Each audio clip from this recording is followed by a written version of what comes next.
Suman TV Warangal.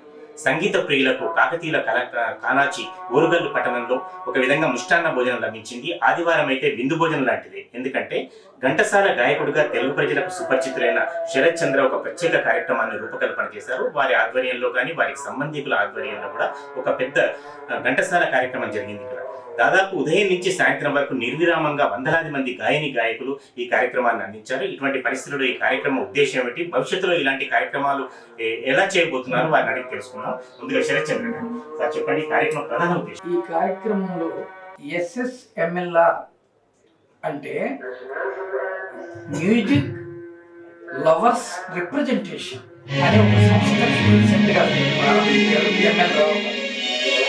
ప్రారంభించినప్పుడు ఇక ఇలా పాడుకుంటూ ఆ పాట మధురాలు పాడుకుంటూ వెళ్తూ ఉంటే నెక్స్ట్ లెగసీ ఎవరొకరు ముందు తీసుకెళ్ళాలి కదా. ఓరుగల్లో ఈయన పరిచయం తప్ప ఈయనలో ఆ రకమైనటువంటి ఆ పాత మధురాలు, ఆ తెలుగు భాషకు సంబంధించిన ఘంటసాల పాటలు, పద్యాలు చాలా ఇంట్రెస్ట్. తనకి ఆ ఇంట్రెస్ట్ మీద ఒక ముందుకు తీసుకువెళ్ళాలంటే తెలంగాణ రాష్ట్రంలో కొంతమంది గాయకులు తయారు చేయడం అంటే సెన్స్ మ్యూజిక్ ఇన్స్ట్రుమెంట్స్ పరిచయం చేస్తూ తిరుపతి గారు లాంటి మహానుభావులు ఉంటుండగా వారి దగ్గర కోచింగ్ అంతా రాగాలకు కాస్త ఒక వారిని తెలుసుకునేటువంటి యోగము మనకుంది ఆయనతో పాటు.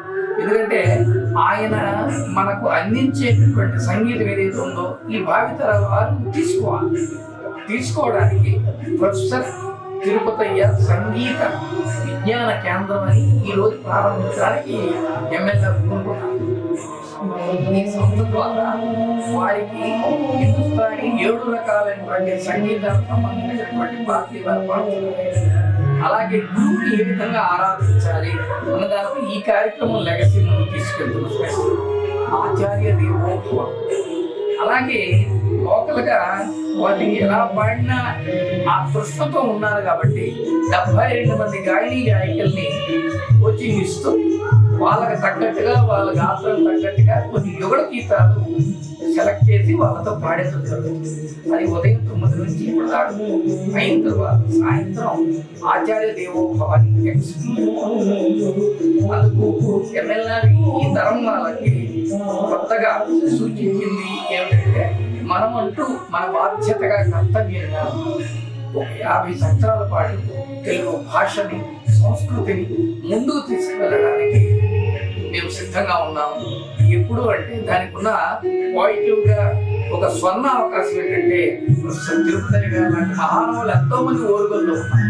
వాళ్ళందరూ ఉండగా మంచి గాయకులు 64 కళలు నిష్ణాతులైన వాళ్ళందరూ కూడా బయటికి ఈ SSMLR రావాలని ఈ ప్రప్రదమైనటువంటి కార్యక్రమానికి ఏర్పాటు అలాగే తిరుపతి గారు లాంటి ఒక బాగా ప్రసిద్ధి పొందిన వ్యక్తులను మళ్ళీ ఒకసారి కార్యక్రమాలు ఇచ్చారు. మీరు భవిష్యత్తు కార్యాచరణ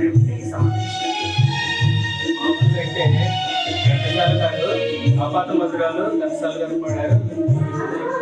తర్వాత ఆపాత మధురాలు అక్కడి వరకే కాదు, ఈ జనరేషన్ కూడా అవి అందరికీ ప్రజాదరణ పొందాలని చెప్పేసి ఘంటసాల గారి స్వర పరిశోధకులు మన శరత్ చంద్ర గారు అన్ని ప్రాంతాలకు తిరిగేసి ఇప్పుడు వాళ్ళు కూడా ప్రతి ప్రాంతంలో కళాకారులే సింగర్స్ గాయకులు తయారు చేస్తున్నారు. అలా తయారు చేసే క్రమంలో సార్ నాకు పరిచయం అయిన తర్వాత ఆ ఘంటసాల గారి పాటలు కూడా నేర్చుకొని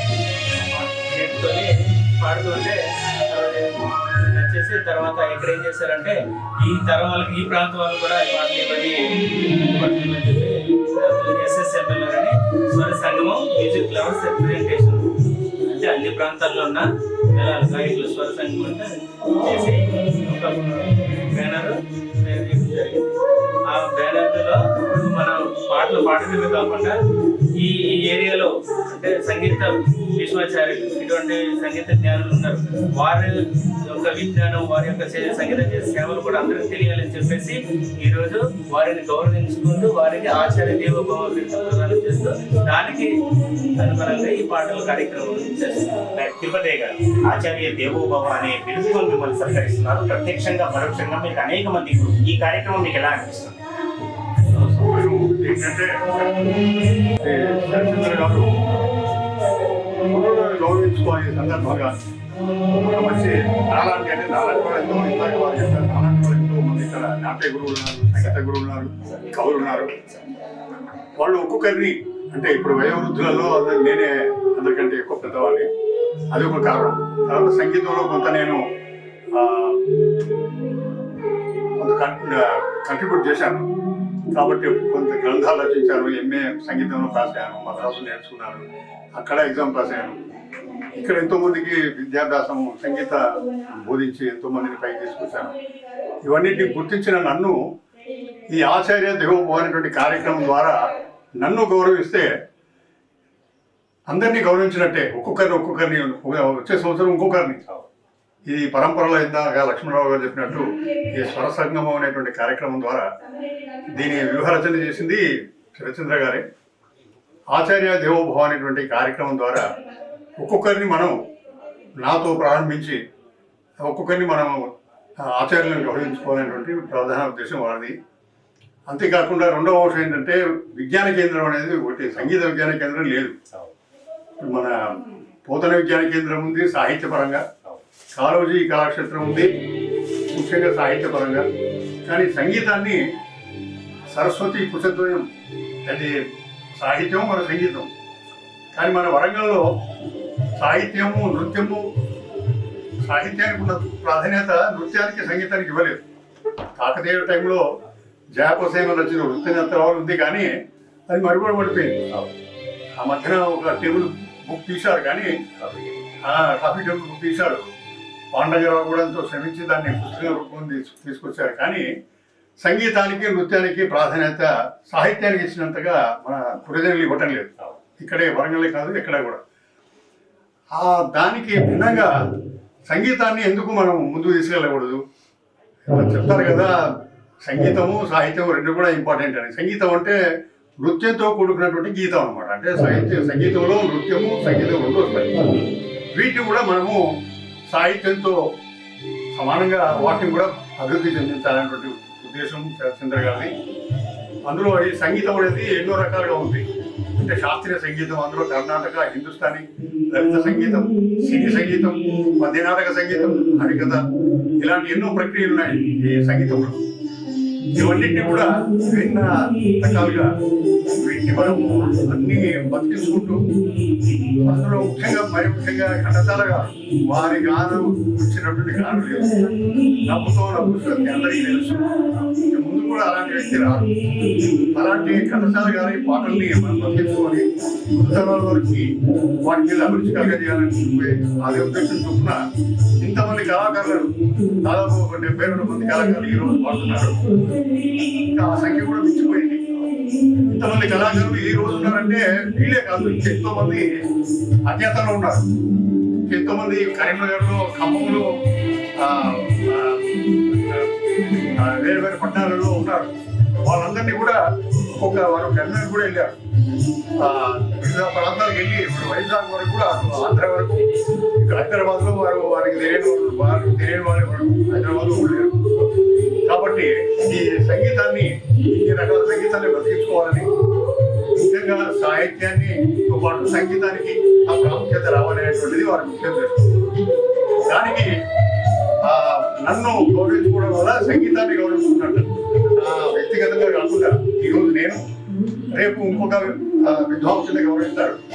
ఈ విధంగా ఒక సంగీత గురువులు, తర్వాత నృత్య గురువులు గౌరవించారు, నృత్య సంస్థలో నృత్య గురువులు కూడా గౌరవించారు. ఇలాంటి ప్రక్రియ ద్వారా కేవలం సాహిత్యమే అంటే అవార్డ్స్ అయినా రివార్డ్స్ అయినా ఎక్కువ సాహిత్య పనులకే వస్తున్నాయి, సంగీత పనులు తక్కువ వస్తున్నాయి. కాబట్టి వారితో సరి సమానంగా సంగీత పనులను కూడా ప్రభుత్వం గుర్తించాలి. ప్రజలు కూడా సంగీతాన్ని, నృత్యాన్ని వారు పెంపొందించి వీటిని కూడా నేర్చుకుంటున్నారు. కానీ సంగీతంలో నిష్ణాతులను, నృత్యంలో నిష్ణాతులను గౌరవించడం లేదు.